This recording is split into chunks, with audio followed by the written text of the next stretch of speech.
पाठ 7 एकता की मूर्ति statue of unity. पाठ प्रवेश। विभिन्न मुद्राओं में खड़ी या बैठी महापुरुषों की मूर्तियों का अवलोकन करना किसी किताब को समग्रतः आत्मसात करने से कम नहीं होता। इन मूर्तियों का मौन स्वरूप मुखर से भी प्रखर होता है। स्टैच्यू ऑफ यूनिटी इसका साक्षात प्रमाण है। इसकी ऊंचाई चाहे जितनी भी ऊंची है, सरदार पटेल के व्यक्तित्व के सामने बौनी नजर आती है। प्रतिभा, सरिता, अर्चना, नकुल, विहान और नसीम विद्यालय के मैदान में बैठकर बातचीत कर रहे हैं। वे छुट्टियों के बाद आज मिले हैं।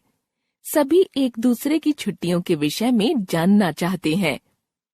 सरिता: प्रतिभा, तुम गुजरात से कब वापस आई? प्रतिभा: तुम्हें कैसे पता चला कि मैं गुजरात गई थी? परसों मॉल में तुम्हारी दादी जी मिली थी, उन्होंने बताया। हाँ, कल ही आए थे। मैं तुम्हें अपनी एक रोचक यात्रा के बारे में बताती हूँ। हम नाना जी के साथ स्टैच्यू ऑफ यूनिटी देखने गए थे। अर्चना: क्या ये मुंबई में है? अरे नहीं, ये तो गुजरात में है। असीम: गुजरात में कहाँ? यह गुजरात में भरूच के निकट नर्मदा जिले में सन 2018 में बनाया गया। असल में यह सरदार सरोवर बांध से 3.2 किलोमीटर की दूरी पर साधु बेट नामक स्थान पर है, जो कि नर्मदा नदी पर एक टापू है। स्टैच्यू ऑफ यूनिटी से नर्मदा का नजारा साफ साफ दिखाई देता है। अच्छा, उसके बारे में विस्तार से बताओ। Statue of unity Sardar Vallabh भाई पटेल की 182 मीटर 597 फुट ऊंची मूर्ति है।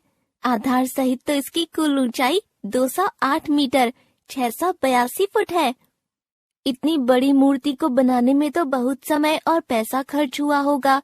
क्या तुमने इसके बारे में जानकारी प्राप्त की? हाँ अर्चना, नाना जी ने बताया कि प्रारंभ में इस परियोजना की कुल लागत भारत सरकार द्वारा लगभग 3001 करोड़ रुपए रखी गई थी। लार्सन एंड टूब्रो ने अक्टूबर 2014 में सबसे कम 2,989 करोड़ 436.39 मिलियन डॉलर की बोली लगाई, जिसमें निर्माण और रखरखाव दोनों शामिल था। यह मूर्ति इस्पात सांचे, कंक्रीट तथा कांस्य लेप से युक्त है। अच्छा। नसीम: देश के लिए सरदार वल्लभ भाई पटेल का क्या योगदान था? नसीम: वे स्वाधीन भारत के प्रथम उप प्रधानमंत्री और गृह मंत्री थे। साथ साथ सरदार पटेल भारत की एकता के शिल्पी और एक सच्चे धर्मनिरपेक्ष सेकुलर राष्ट्रवादी नेता थे। भारतीय इतिहास तथा संस्कृति के प्रति उनकी गहरी आस्था थी। आजादी की नींव को पक्का करने का श्रेय उन्हीं को जाता है। सरदार पटेल की कड़ी मेहनत और लगन का ही परिणाम है कि आज हम अखंड भारत देख रहे हैं। उन्होंने छोटे छोटे राज्यों को जोड़ने का महान कार्य किया। अच्छा, क्या भारत में अनेक राज्य थे? हाँ, भारत जब आजाद हुआ तो वहाँ 562 के लगभग छोटे छोटे राज्य थे। सरदार पटेल ने कड़ी मेहनत और कठोर नीति से उन्हें जोड़ा। फिर तो यह एकता की मूर्ति स्टैच्यू ऑफ यूनिटी अखंड भारत के प्रणेता सरदार वल्लभ भाई पटेल को राष्ट्र की सच्ची श्रद्धांजलि है। बिल्कुल।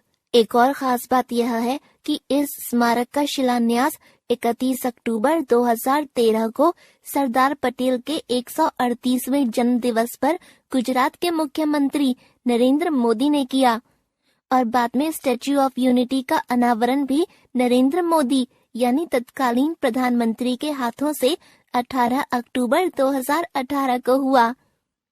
1 नवंबर 2018 से लोगों के लिए इसे खोल दिया गया। अरे वाह, अजीब इत्तेफाक है। देखने में मूर्ति कैसी लगती है? भव्य मूर्ति है नसीम।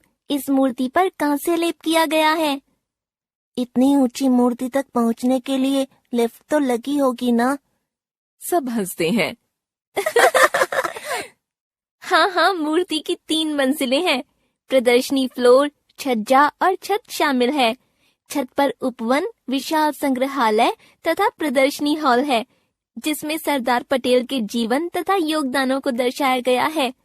यहाँ नदी से 500 फुट ऊंचा परिदर्शक मंच ऑब्जर्वर डेक बना है, जिसमें एक साथ 200 लोग मूर्ति को देख सकते हैं और वहाँ नाव से कुल 5 मिनट में मूर्ति तक पहुँचा जा सकता है। अर्चना गूगल से खोज करने के बाद यहाँ एक आधुनिक पब्लिक प्लाजा बताया गया है, जिससे नर्मदा नदी तथा मूर्ति देखी जा सकती है। इसमें खान पान स्टॉल, उपहार की दुकानें और अन्य सुविधाएं शामिल हैं। प्रत्येक सोमवार को रखरखाव के लिए स्टैच्यू ऑफ यूनिटी स्मारक बंद रहता है। अगली बार जब हम भारत जाएंगे तो जरूर स्टैच्यू ऑफ यूनिटी देखने जाएंगे।